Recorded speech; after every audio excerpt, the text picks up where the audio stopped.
आकाशवाणी सांगली केंद्र.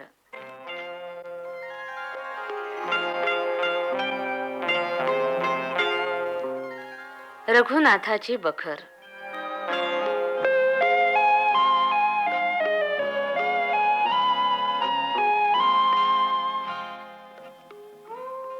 संतती नियमन हा शब्द आता आपल्या अंगवळणी पडलाय. कुटुंब लहान सुख महान अशांसारखी घोषवाक्य लहान मुलांच्या सुद्धा परिचयाची झालेली आहेत. आणि कुटुंब नियोजनाचा लाल त्रिकोण समाजाच्या सर्व थरांपर्यंत जाऊन पोचलाय. पण संतती नियमनाचा विचार समाजापुढं सर्वप्रथम मांडणाऱ्या रघुनाथराव कर्व्यांबद्दल मात्र फार थोड्यांना माहिती असेल. ती करून घेणं आवश्यक आहे.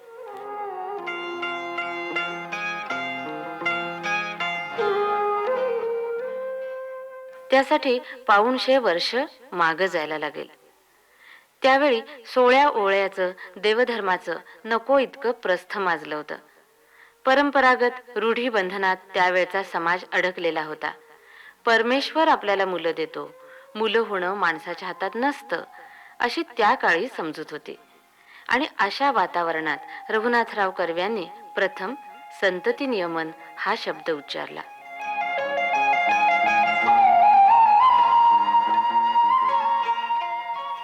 साधारणपणे 1927-28 साली पुण्यामध्ये रघुनाथराव कर्व्यांबद्दल तिरस्काराची आणि हेटाळणीचीच भावना होती. अण्णा कर्वे हे साधू पुरुष असून रघुनाथ कर्वे हे त्यांच्या पोटी आलेले शनैश्वर आहेत असंच लोकांचं मत होतं. त्यांचे समाज स्वास्थ्याचे अंक कोणत्याही घरात उघडपणे वाचता येत नसत.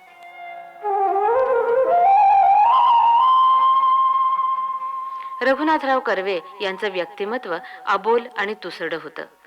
शकुंतला परांजपे आणि मामा वरेरकरांकडे त्यांचं जाणं येणं होतं. इतरांशी मात्र कोरडेच संबंध होते.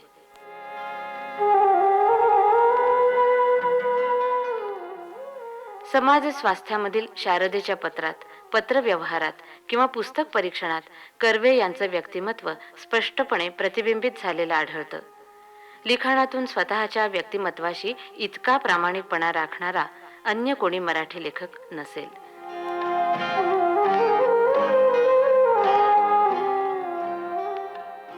कर्वे बुद्धिवादी, नास्तिक आणि पुरोगामी मतांचे होते.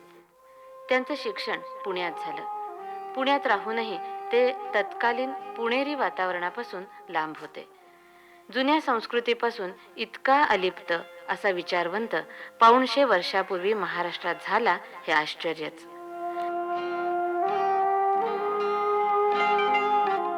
कर्वे यांची पत्नी गंगू हिनं सुद्धा त्यांना सर्वार्थानं साथ दिली.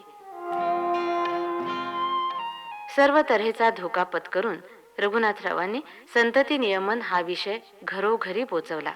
त्या दृष्टीनं ते युगपुरुषच आहेत.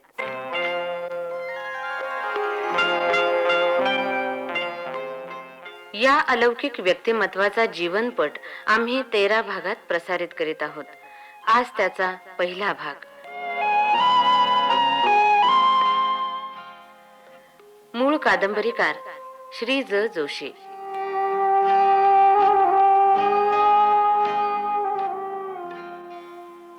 नभोनाट्य रूपांतर शुभदा साने.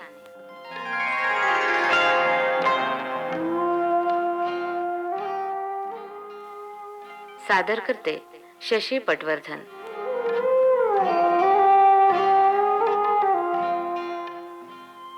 रघुनाथाची बखर.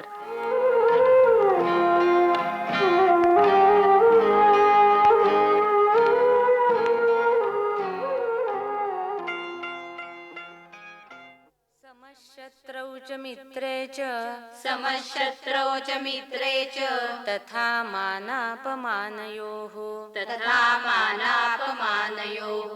शीतोष्णसुखदुःखेषु समसंगविवर्जितः तुल्यनिन्दास्तुतिर्मौनी संतुष्टो येन केनचित् अनिकेतस्थिरमतिः भक्तिमान् मे प्रियो नरः ये तु धर्म्यामृतमिदं ये तु धर्म्यामृतमिदं यथोक्तं पर्युपासते यथोक्तं पर्युपासते श्रद्दधाना मत्परमा श्रद्धाना मत्परमा भक्तास्तेतीव मे प्रियः भक्तास्तेतीव मे प्रियः. हां, आता एक सुविचार सांगतो. आत्मोन्नतीसाठी तळमळ उत्पन्न होणे हे मनुष्यपणाचे पहिले चिन्ह होय. परोन्नतीच्या द्वारे आत्मोन्नती साधण्यासाठी धडपडणे ही त्याच्या वरची पायरी होय. उभय विचारांचे आणि आचारांचे संमेलन ज्याच्या जीवितात योग्य प्रमाणात झाले त्याने जन्माचे सार्थक केले असे म्हणावयास हरकत नाही. आज हे एवढं पुरे. आता कामाला लागा. स्वयंपाकाची माळी मथू तुझी आहे ना? हो ना. जा चूल पेटव. आणि फोडणीत जरा कमी तेल घाल. गोदूताई ओरडत होत्या काल. जा चला. अरे रघुनाथ, तू केव्हा आलास? आता हेच तुम्ही सुविचार सांगत होतात तेव्हा. हां हां अण्णा, हां. मला वाटतं समोरच्या विद्वांना तुमचे हे विचार कितपत कळत असतील कोण जाणे. अहो, आत्ता कुठे त्या बिचाऱ्या शिकायला लागल्यात. तुमचे आत्मोन्नती, परोन्नती हे शब्द त्यांच्या अगदी डोक्यावरनच गेले असतील. अरे आत्ता लगेच नाही कळणार त्यांना, पण सारखं ऐकून ऐकून हे विचार त्यांच्या अंगवळणी पडतीलच. हां हां. पण मला हे कळत नाही की जे अशक्य आहे त्याचे डोस तुम्ही पाचता तरी कशाला? काय शक्य आहे? आता हेच ना की सुखदुःखांनी किंवा निंदास्तुतींनी विचलित व्हायचं नाही. मला वाटतं या अशा तत्वज्ञानामुळं या मुलींच्या स्वाभाविक प्रवृत्तीच नष्ट होत असतील. जाऊ दे, तुझे विचार वेगळे, माझे विचार वेगळे. चल तिकडे ऑफिसमध्ये बसू. चल. आजचं टपालही बघायचं आहे मला. चला. हां, बस असा समोर बस. हो अण्णा, हं. तुमचं कार्य अगदी जोरात सुरू दिसतंय. अं, म्हणावा तसा जोर अजून तरी नाही, पण बऱ्यापैकी चाललंय. माझ्या मनातल्या कल्पना सत्यात उतरायला अजून किती वेळ लागेल कोण जाणे बाबा. तुमच्या कल्पना? कुठल्या कल्पना? आपला हा आश्रम म्हणजे अनाथ पतित स्त्रियांचं माहेर व्हायला हवं. हं, स्त्रियांनी हजारोंच्या संख्येनं इथं शिकायला यावं.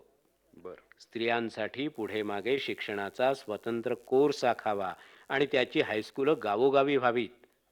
यातून महिला विद्यापीठाची स्थापना व्हावी. मला मला नाही हे पटत. काय नाही पटत?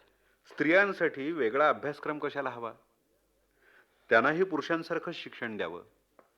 मुलींना हायर मॅथमॅटिक्स, सायन्स, भूगोल या विषयांचं ज्ञान असलं पाहिजे असं मला नाही वाटत. का? थोडा जरुरीपुरता हिशोब समजला म्हणजे झालं. अण्णा, अरे त्यांना संसार करायचा असतो, अपत्य संगोपन, आरोग्याची मूलतत्व हे विषय त्यांना कळायला हवेत. पण मला असं वाटतं की शिक्षणाच्या बाबतीत स्त्री आणि पुरुष असा भेद असू नये. आता स्त्रियांनी कसं असावं हे ठरवणारे पुरुष कोण? अहो, मध्यंतरी मी जॉन स्टुअर्ट मिलचा एक लेख वाचला. हम्म, हम्म, हम्म, हम्म. त्यातलं एक वाक्य मला फार आवडलं. कुठलं कुठलं वाक्य रे? खुद्द स्त्रिया स्वतःला काय हवं आहे हे कधी सांगणार आहेत कुणास ठाऊक. असं ते वाक्य. आणि अण्णा, मला असं वाटतं स्त्री आणि पुरुष यांच्या शरीरात फरक असतो पण बुद्धीत नसतो. सगळ्याच मुली तितक्या हुशार नसतात. त्याच्या मग दृष्टीनं सगळे पुरुषही तितके हुशार नसतात.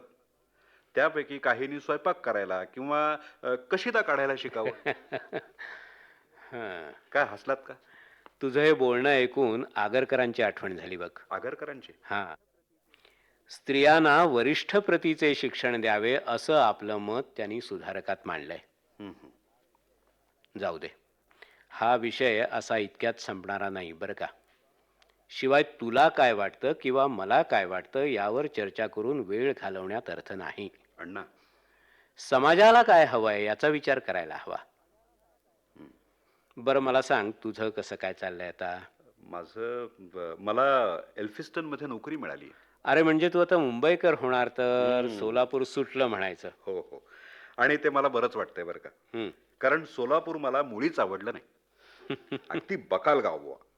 अहो तिथे ठिकठिकाणी दारिद्र्याचं दर्शन व्हायचं. मजुरांच्या वस्तीतून हिंडताना तिथली उघडी नागडी मुलं बघून मन अगदी विषण्ण व्हायचं अण्णा. आणि त्यावेळी मनात विचार यायचा, कुठला विचार? सगळ्या दारिद्र्याचं मूळ हे वाढत्या लोकसंख्येत आहे, हे त्या अशिक्षित मजुरांना पटवून द्यावं. हं. त्या सगळ्यांना एकत्र जमवून त्यांच्या पुढं संतती नियमनावरचं एक भाषणच करावं. मग केलंस की नाही भाषण? नाही ना, नाही जमलं ते. आणि तेच कसं जमवावं याचा मी विचार करतोय. चांगला आहे तुझा विचार. आता जरा टपाल बघतो हां. आज पत्रांची संख्या जास्त दिसते. हल्ली असतेच इतकी. ही सगळी पत्र करुण कहाण्यांनी भरलेली असतात. करुण कहाण्या म्हणजे असंच ना, 8व्या-10व्या वर्षी वैधव्य, बळजबरीनं केशवपन केलं, या सगळ्या कहाण्यांचा आत्मा एकच आहे. आता हे वाईचे सोमन भटजी काय म्हणतात बघा. हां. तरुण विधवा मुलीला सासरच्या लोकांनी फसवलं, दिरानी जबरदस्ती केली, दिवस राहिले. अण्णा मला वाटतं त्यावेळी त्यांनी संतती नियमनाचं एखादं साधन तू तू फार टोकाला जातोयस हा. बरं बरं, नाही नाही, टोकाला नाही जात, राहिलं. अरे गेले काही दिवस माझ्या मनात एक नवीनच विचारानं ठाण मांडलंय. तुझ्या लग्नाचे विचार येत आहेत माझ्या मनात. आणि अच्छा. आता तर तुला नोकरीही चांगली लागली आहे. म्हणजे आश्रमातली एखादी विधवा बघितलीत की काय माझ्यासाठी? तू एखाद्या विधवेशी विवाह केला असतास ना तर ते मला जास्त आवडलं असतं. पण माझी मतं मी तुझ्यावर लादणार नाही. बरं, मुलगी तर सांगा कोण आहे ती? अरे तुला ती गंगू आठवते का? गंगू? मध्यंतरी एकदा तुझी ओळख करून दिली होती बघ. गंगू? आश्रमात होती आपल्या. हां हां, गंगू. आठवली आठवली आठवली. ती आणि तिची मोठी बहीण दोघी इथं आश्रमात राहतात ना? हां? आणि मोठी बहीण मला वाटतं बालविधवा आहे. नागपूरकडच्या आहेत त्या दोघी काहीतरी. बरोबर बरोबर, अगदी सगळं तुला बरोबर आठवलं बघ. तर काय सांगत होतो. हां. हां. ती गंगू कशी वाटते तुला? गंगू तशी ठीक आहे. आहे आपली काळी सावळी. अरे तू तरी कुठे गोरा लागून गेलायस. नाही म्हणजे आणि अरे तुला अशीच बायको मिळणार. कारण हं. कारण तुला माहीतच आहे, गोदूबाईंसारख्या विधवेशी पुनर्विवाह करण्याचं मोठं पाप मी केलंय ना. पण अण्णा, हां. त्याबद्दल गोपाळकृष्ण गोखले आणि आगरकरांनी तुमचं कौतुक केलं. मला आठवतं ना सगळं. अरे त्यांनी कौतुक केलं हे खरंय, पण समाजाला हे कुठे मान्य आहे. हो. सध्या तरी समाजानं आम्हाला वाळीतच टाकलंय. हं. मग तुला कोण चांगली मुलगी देणार रे? हो, ते बाकी खरंच आहे म्हणा. काहीही नवीन स्वीकारायला लोक प्रथम तयार होतच नाहीत. अरे गंगूवरून आपला विषय कुठल्या कुठे भरकटला बघ. हो ना. मग गंगूशी लग्न करायला आहेस तू तयार? मी मी तरी एकदम काय सांगणार अण्णा. आधी लग्न करायचं की नाही हे मी ठरवलं नाहीये. आणि समजा लग्न करायचं असं ठरवलं तर बायको कशी असावी याचाही जरा खोलात जाऊन विचार करायला हवा नाही का? हे बघ, तू गंगूशी या बाबतीत बोलू शकतोस. हां. अरे मी काही अगदीच बुरसटलेल्या विचारांचा नाही. बघूया. पुन्हा येईन तेव्हा बोलेन मी गंगूशी. किती दिवसांनी येणार? साधारण 15 दिवसांनी. निश्चित काहीच सांगता येत नाही. ये रे, केव्हाही ये तू. बरं, मी निघतो आता. जरा उशीरच झाला बघ बाहेर पडायला. कुठं जायचं एवढं? आहेत एक सद्ग्रस्त, सांपत्तिक स्थिती उत्तम आहे त्यांची. त्यांच्याकडून आश्रमाला मदत मिळण्याची शक्यता आहे. त्यांना भेटायला जायचंय तर. हो, हो, हो, मला हो. वाटलंच होतं. आमची काय झोळी पसरलेलीच आहे. बरं येतो मी. या. अरे रघुनाथ, जाताना तू गोदूबाईंना भेटून जा रे. हो हो, भेटतो. अच्छा.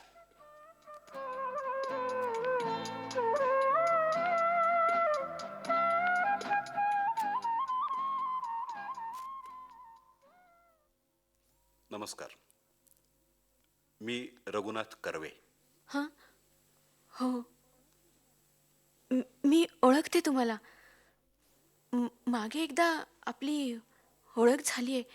हं, तुम्हाला तुम्हाला आठवत नसेल म्हणा ते. आठवतंय ना? नाही आठवायला काय झालं? अहो, तुम्ही बसा ना. एवढा संकोच कशाला करता? आणि अशा उभ्या किती वेळ राहणार? हो, बसा. बसते ना. बसा बस. आज मी तुमच्याशी कोणत्या विषयावर बोलणार आहे याची तुम्हाला काही कल्पना आहे? हो, अण्णांनी तशी कल्पना दिली आहे मला.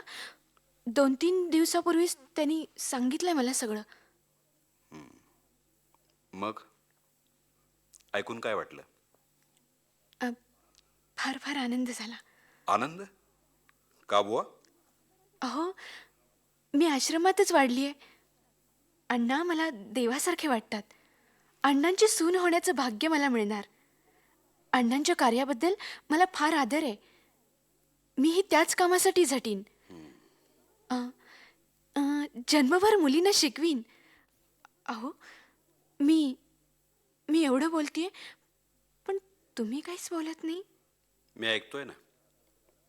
आणि त्यावरून माझ्या असं लक्षात आलंय की तुम्हाला रघुनाथ कर्व्याची बायको होण्यापेक्षा अण्णा कर्व्यांची सून होण्यात जास्त आनंद आहे. पण लक्षात ठेवा, अण्णांचा मुलगा म्हणून मला कोणी किंमत द्यावी असं मला वाटत नाही. मी त्यांच्या छायाखाली जगणार नाही. माझं स्वतंत्र व्यक्तिमत्व आहे. माझी चूक झाली. तुम्हाला एवढं काही वाटेल असं वाटलं नव्हतं. ठीक आहे. मला वाटलं तुम्ही अण्णांचंच कार्य पुढे चालवणार, समाजकार्य करणार. हो, मीही समाजकार्यच करणार आहे. पण मी वेगळ्या प्रकारचं कार्य करणार आहे. म्हणजे अण्णांचं कार्यक्षेत्र वेगळं आणि माझं वेगळं. कळू दे तरी, तुम्ही काय करणार आहात ते. त्यासाठीच तर तुम्हाला मी भेटायला बोलावलं. म्हणजे लग्नाच्या आधी सगळी कल्पना असलेली बरी, नाही का? मी संतती नियमनाचा प्रचार करणार आहे. काय? संतती नियमन? मी तर हा शब्द सुद्धा कधी ऐकला नाही. तुम्हालाच काय, पण विशेष कुणालाच त्याची फारशी माहिती नाहीये. तरी सुद्धा मी ठरवलंय की संतती नियमन हा शब्द घरोघरी पोचवायचा, खेड्यापाड्यात न्यायचा, लोकनिंदेची पर्वा करायची नाही. पण हे सगळं कशासाठी? कशासाठी? आपल्या देशात स्वास्थ्य निर्माण होण्यासाठी. या वेगाने जर लोकसंख्या वाढत राहिली तर आपल्या देशाचं काय होईल? आत्ता कुठे थोडं थोडं माझ्या लक्षात यायला लागलंय. आणखी एक महत्वाचा मुद्दा सांगायचा, तो म्हणजे माझ्या नोकरी संबंधीचा. नोकरी संबंधी? हो. म्हणजे तुम्हाला वाटत असेल कॉलेजमध्ये प्रोफेसरची नोकरी आहे, पगार चांगला असेल, आपल्याला अगदी ऐशारामात राहता येईल. पुढच्या जीवनाविषयी तुमची अशी जर काही कल्पना असेल तर ती साफ चुकीची आहे. तुम्हाला एक सांगतो, माझ्या कार्याच्या आड जर माझी नोकरी आली तर ती मी सोडून देईन. माझ्या या कार्यात तुमची मला साथ मिळेल ना? पहिल्यापासून माझा एका गोष्टीला विरोध आहे. विरोध? हो, मघापासून तुम्ही मला आहो जाहो काय करताय? बायकोला कोणी आहो म्हणतं वाटतं. नाही, बरं बुवा, चूक सुधारतो. माझ्या कार्यात तुझी साथ मिळेल ना गंगू? आता झालं बरोबर? गंगू, तू उत्तर दिलं नाहीस, एकदम गप्प झालीस. तुमचं हे सगळं बोलणं ऐकल्यावर माझ्या मनात आलं, मी तुमच्या योग्यतेची आहे का? अगं, असं का वाटलं तुला? अहो, तुम्ही किती हुशार, असामान्य बुद्धिमत्तेचे. तुम्ही माझ्यात एवढं काय पाहिलंत? मला कसं पसंत केलं? असं राहून राहून मनात येतंय माझ्या. सांगू? तुझ्यात काय बघितलं ते सांगू? काय? तुझे जिवंत डोळे बघितले. जिवंत डोळे म्हणजे काय? मी नाही समजले. जिवंत माणसाचे डोळे जिवंतच असणार की? अगं, चुकतेस तू. शरीरानं जिवंत पण विझलेल्या डोळ्यांच्या कितीतरी विधवा या आश्रमात आहेत. ज्यांच्या डोळ्यात कसल्याच इच्छा आकांक्षा नाहीत, अशा विधवा. पण मी म्हणते त्यांच्या डोळ्यात आशेची किरणं चमकणार तरी कशी? तो वेगळा मुद्दा झाला. मला एवढंच म्हणायचं आहे की लहानपणापासून मला अशाच बायकांचा सहवास जास्त झाला. माझी आई सुद्धा अशाच प्रकारची, सदा आजारी असायची, जीवनाला कंटाळली होती. तिचे डोळेही विझलेलेच होते. या सगळ्या बायकात तू मला निराळी वाटलीस आणि म्हणूनच तुम्ही मला पसंत केलीत, असंच ना? आता या सगळ्या बायकांचे मला आभारच मानायला हवेत. या सगळ्या विझलेल्या बायकात एक मात्र तळपणारी वीज आहे. तिचं नाव नमू. ही कोण नमू? अगं, घाबरू नकोस.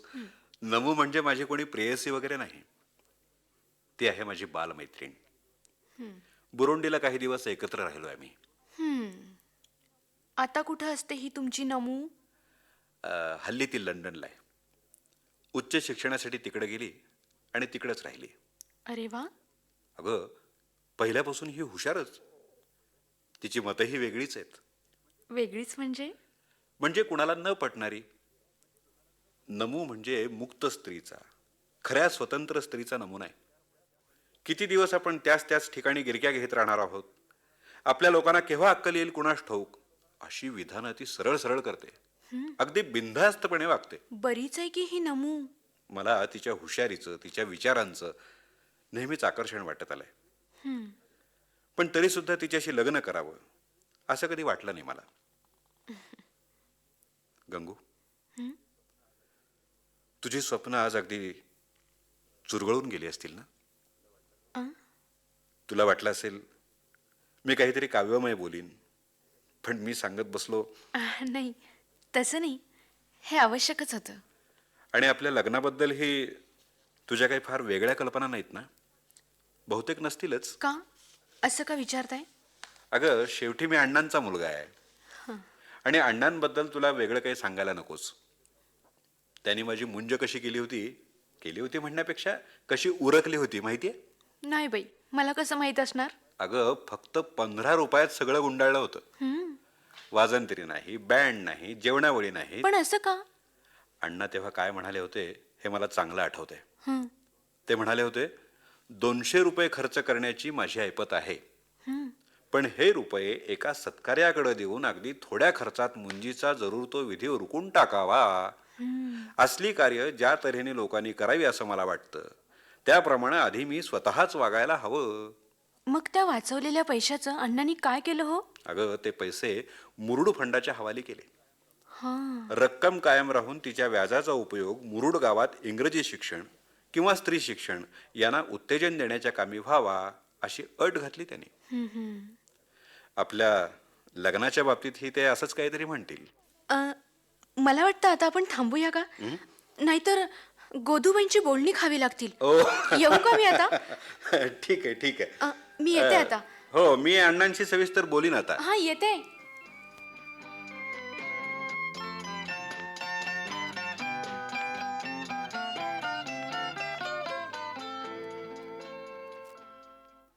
हां, काय म्हणतोयस रघुनाथ? गंगूबद्दल काय ठरलं तुझं? ठीक वाटतंय गंगू. छान छान छान. ते म्हणजे माझे विचार ऐकून तिने नाकं तरी मुरडली नाहीत. तरी बऱ्यापैकी बुद्धी असावी तिची, नाही का? अरे, कॉलेजमध्ये शिकते म्हणजे बऱ्यापैकी असणारच. म्हणजे आता तुमचं लग्न होण्यात काहीही अडचण राहिलेली नाही. तेव्हा चांगला दिवस बघून मी माझ्या रजेचं बघतो. हां, तुम्हाला केव्हा सवड आहे ते सांगा, म्हणजे उगीच माझ्यामुळे. लग्न करायचं ठरल्यावर मग उशीर कशाला? तू पुढच्या आठवड्यात ये. आश्रमातच आपण कार्य उरकून घेऊ.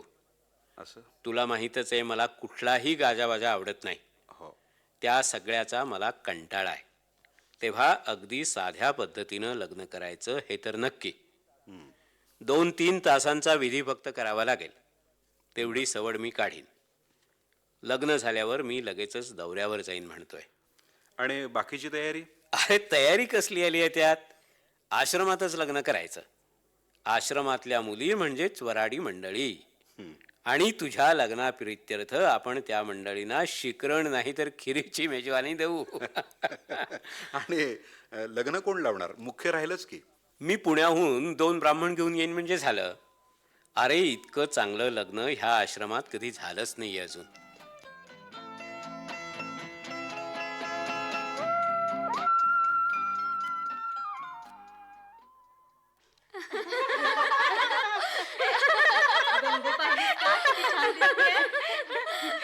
गंगू वरमान कर ना. काय चेष्टा किती छान आहे ग. लागेल हो. आणि काठ पदर होय होय होय. लाजतीये मग किती. चला चला गोरा रंग बघ किती खुलतोय. गंगू अगं बास लाजून. अगं बाई जायची वेळ झाली. लाजत बसणार आहेस. तिकडनं येणं झालेलं दिसतंय. काय चेष्टा करताय. अगं बाई बास झालं लाजणं आता. थांबे धीर धरी अगे भरतभू ही पातली दंपती उद्धारार्थ तुझ्या सदैव झटण्या देई शुभाशी प्रती शुभमंगल सावधान.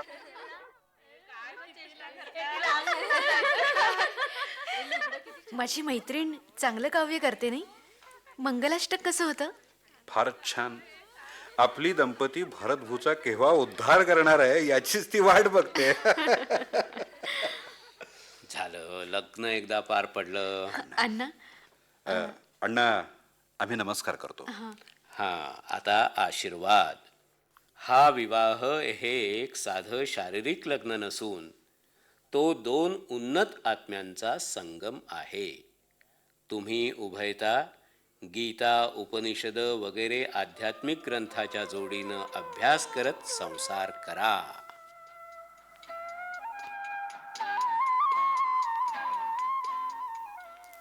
रघुनाथाची बखर श्री ज. जोशी यांच्या कादंबरीवर आधारित शुभदा साने यांनी केलेल्या नभोनाट्य रूपांतराचा पहिला भाग आत्ताच आपण ऐकलात. यातील भूमिका आणि कलावंत अण्णासाहेब कर्वे, वामन काळे, गंगू नीना मेस्त्री, रघुनाथराव कर्वे, दत्ता सरदेशमुख. इतर कलाकार असे शैला सरदेशमुख, मंगला जोशी, नीता जोशी, ज्योती कावेरी आणि रत्नप्रभा नांगरे. सूत्रधार नीता गद्रे. निर्मिती सहाय्य श्रीनिवास जरंडीकर आणि सादर करते शशी पटवर्धन.